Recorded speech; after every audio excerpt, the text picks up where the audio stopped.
Alright, hello everyone. Making a video of a pin that I'm getting ready to make for a pretty special friend. I just met the guy pretty recently. He is married to someone that was a very close friend of my mother's since they were like in middle school, which I kind of lost contact with over the years, but we finally were able to connect again, and I was able to meet her husband, and he's become pretty special to my family, so he's a pretty close friend. Well, she requested a pin to be made, and I'm not going to tell you what the pin is yet. You'll have to wait until we get to the end, and you'll actually see it once it's put together. But I wanted to kind of go over the process of what it takes to make one of these pins, and I wanted to make this video for him so that he could actually see what goes into making one. So what I have here are pieces of acrylic, the blank. So it starts out, like this. It's one large piece of acrylic, and then you cut it to whatever length, whatever sizes you need to be. So, for instance, with this one, that actually has two pieces. This pin has a cap, and then the body of the pin here. Now, what you do is you cut that. You cut it to size, and here you can see I have some arrows drawn, which shows me like which sections will go back together so that we can get the best flow of the design and everything in the acrylic. Once you get it cut size, you drill a hole in the middle, and you insert these brass tubes, which you can see right inside there.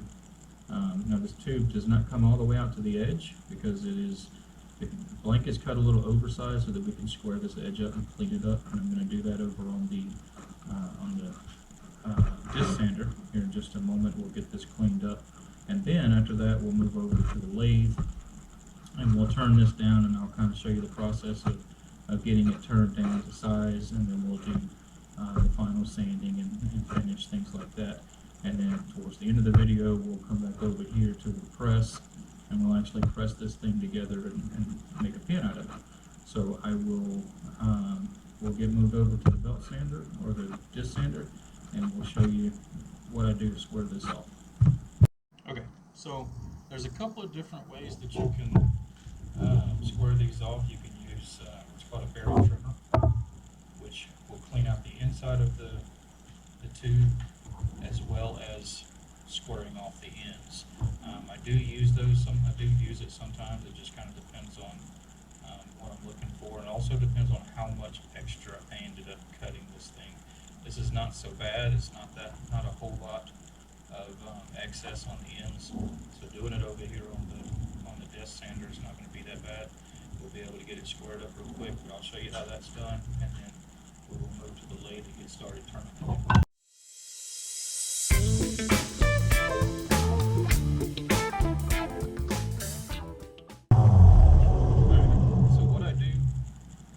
Sand the end of it until I get perfectly flush with that tube.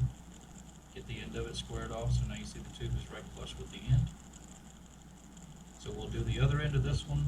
We'll do both ends of the small one, and then we'll move on.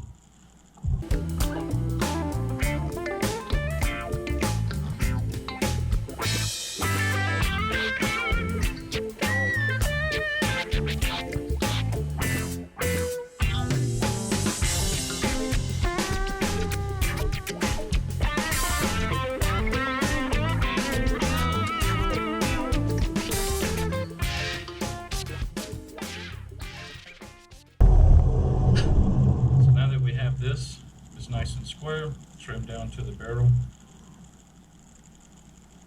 Now we can go over and put it on the lathe and get it turned down. And then once we're done with that, I'll show you how to actually put it together. Okay, so now what I'm going to do is show you the bushings that go to this pin.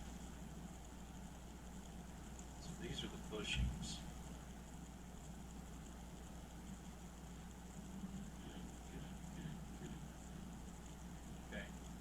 That's the front, back, or top and bottom, however you want to look at it. They are not the same. They are a little bit different. different. One is a little bit smaller than the other. The nib end is a little bit smaller. So we're going to put it on first. Now, if you look at, this is the center bushing, and this is, you see this little line right here. Well, one side is actually smaller than the other. The smaller end goes towards the nib. Okay? So what we do is we take our blanks, we put them on.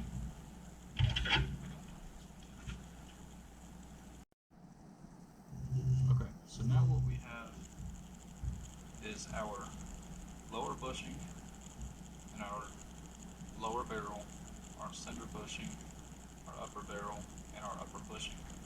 So we will bring in our tailstock.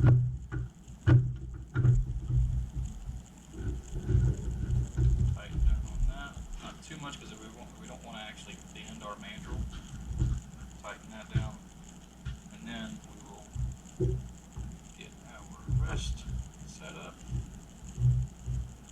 where it needs to be. Make sure that my pieces are not going to hit the rest. Lock that down. And then we can turn the lathe on and start turning. We're going to turn the lathe on full speed. I'm going to start it out slow and then I'll bring it up to speed.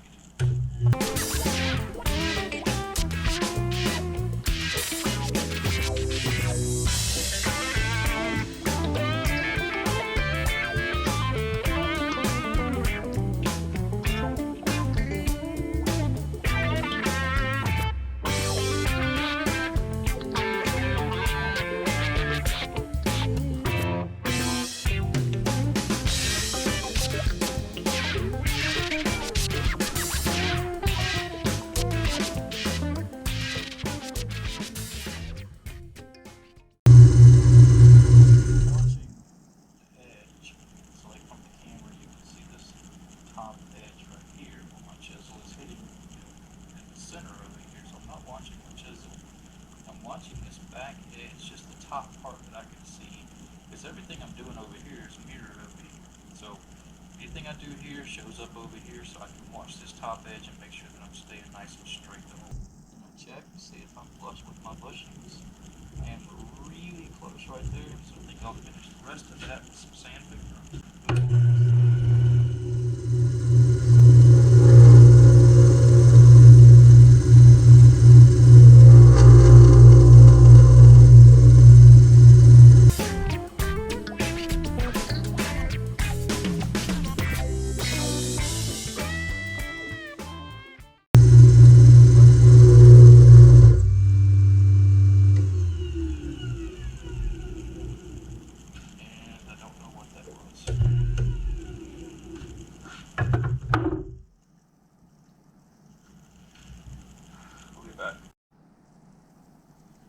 Okay, we're back in business. Like I said, not an expensive lathe, it's pretty cheap lathes. It's helped me make something like that. As I'm learning, one day I will get a much more expensive one, but for now, this is what I got. But we are up and running again, so what happened was the belt jumped off the motor. So that was fantastic. Nothing broke, so we're still good. So we're going to get back to finishing up this lower barrel, get it turned down to meet the bushings, and then we'll start on our sanding.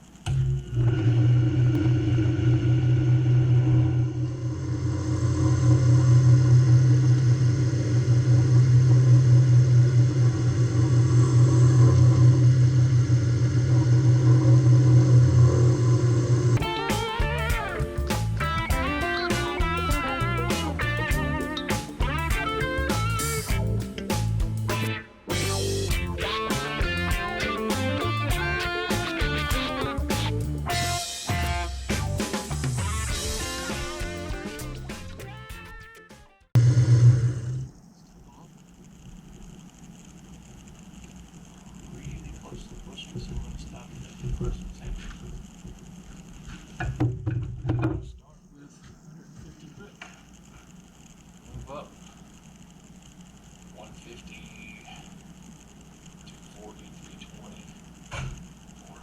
600.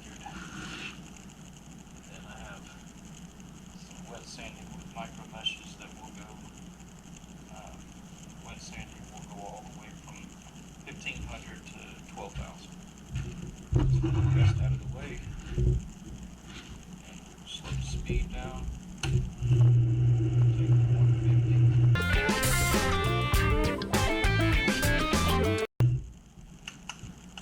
Away some of the dust so you can see the lateral scratches, the surface scratches. And we're going to take the 150. We're going to scratch across the blade, or sand across the blade to get rid of those circular scratches.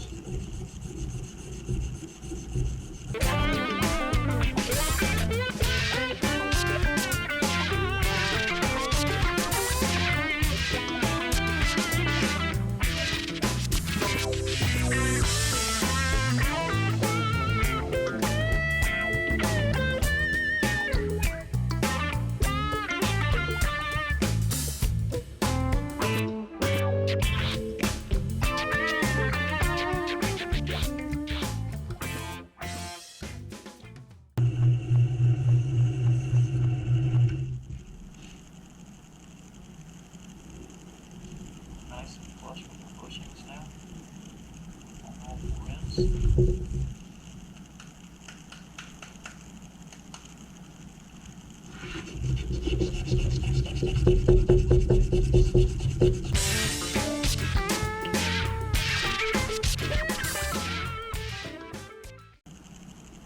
can see I've got, well, you may not notice it, but that's a pretty good one right there.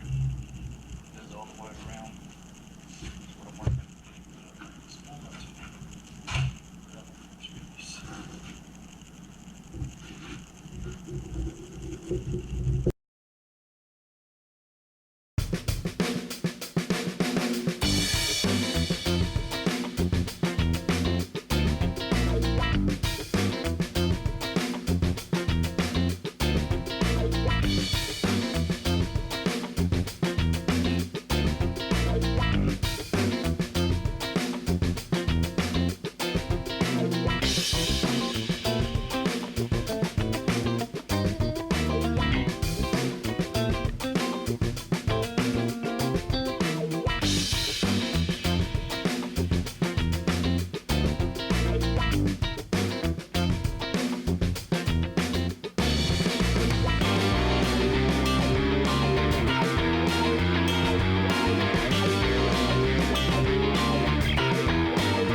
So now we are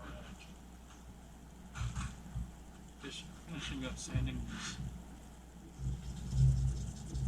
scratch marks off of here with the 600, and we're going to move to the wet sanding with the micro mesh. We'll make sure we don't have any of these swirls, these circle lines, whatever you want to call them.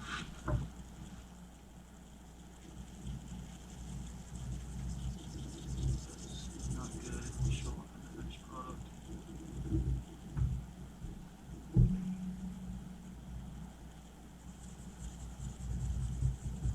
Here. Just check it, make sure it's good. There on the edge.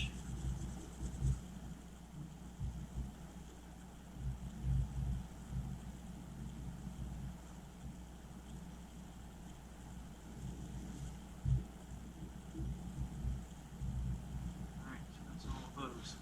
Okay, so now we're going to move on to micro mesh. Micro mesh starts at 1500. It is wet sanding.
It's just like polishing a car. You're gonna rub the polish in. You let it kind of dry to a haze. Turn this on.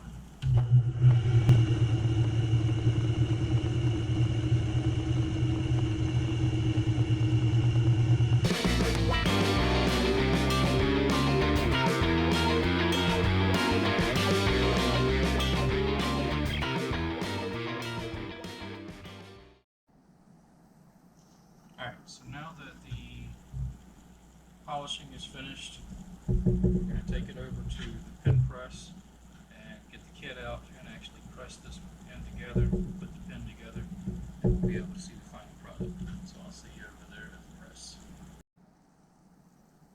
Okay, so now that we're finished with the turning part, you'll see we have the finished barrel.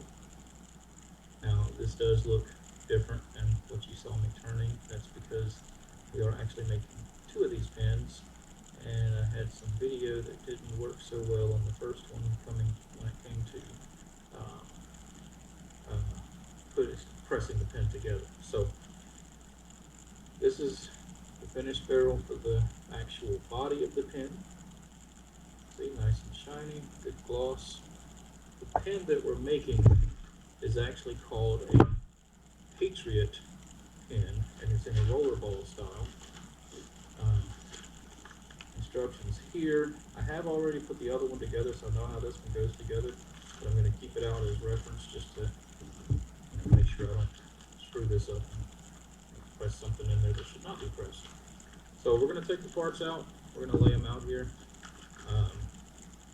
One thing that I always be careful of, they never put the spring in a little baggie like they do everything else. So we're going to keep this separate, and we're going to start with the couplers. So there's two of them. They are both exactly the same, and they will go on each end of the body of the pin. We'll grab the first one. Now this pin does have, the nib end is a little bit smaller than the top end of the body, so it's a little bit different, but not very much. So you have to be careful to know which end that you're looking at. So I do this. I will put the blank actually against the acrylic part and put the metal to metal here, just because I don't want the blank to get damaged. Press this in, so it's a nice and tight fit. Inspect that. As you can see, they have a good, nice, tight fit. Alright, then we'll take the other end and move this out just a little bit. Do this. And at this point, set it in here, get it matched up, try to hold it together so that it goes in straight.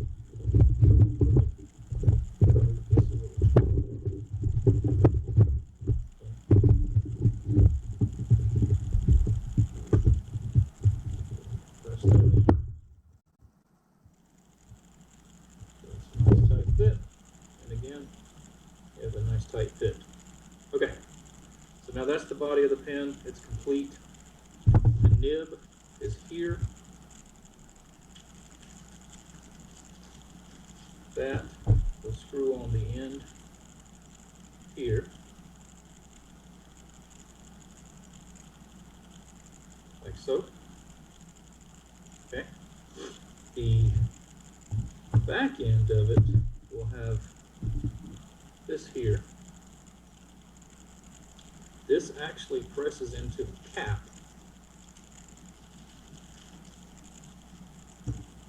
Here. So you have that. And the cap does also have a smaller end and a bigger end. This is being pressed into the bigger end. We're going to get that started. Too much space there. Not enough space there. Okay.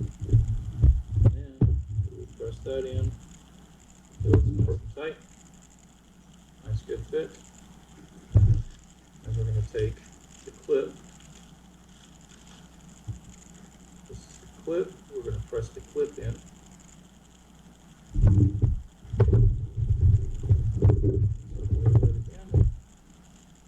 We'll get the clip started. We want to kind of line this up so that whenever this gets closed, we don't want this covering up the letters. But what we do want, if you look, it says God Bless America on there. So what I want to do is put that about the center of the words. So kind of right around the last S of bless. And we'll get this pressed in. Actually, what we're going to do, I don't want to damage the end of this. So we're going to turn this around and press it the other way. Get straightened up a little bit. Okay. Put the pretty end up against the acrylic because I don't want anything to damage it. Put this pressed in. So that's nice and tight. Alright. And there we go. There's the cap. Cap is complete. The rest of it is just putting it together. So you have your ink refill. We're going to drop that in there. Okay. You have the upper cap, or lower cap, I guess you could say. The spring goes inside that cap, and then this screws into the pin here. And that's the way you would refill this, is you can actually take that cap off before you refill out. You can also unscrew the nib end, take the refill out that way. Now this is our main cap that screws on there, and we have a finished pin. Now again, like I said, this is a very good friend of ours, pretty special to my family. His wife is very special to our family. This was at her request, so I can't take credit for it. But I want to show you this pin pretty close up. If you look, the clip is the American flag, has the eagle on top of it. It does say USA on the very top of the pin here. In the very center, in that center ring, it says God Bless America. And this is considered the antique, antique brass kit. The other one was the antique pewter. So this is the antique brass, the other one is the antique pewter, and they are both now complete. I'm going to put this video together. I want to make sure that Richard sees this video and he is able to see exactly how these pins are put together and can appreciate that. I know he will. He's an absolute fantabulous human being. So I'll get this video put together, get it sent over to him. We'll get these pins sent out to them, and hope they enjoy. Hope you enjoyed the video. Thanks. Have a good day.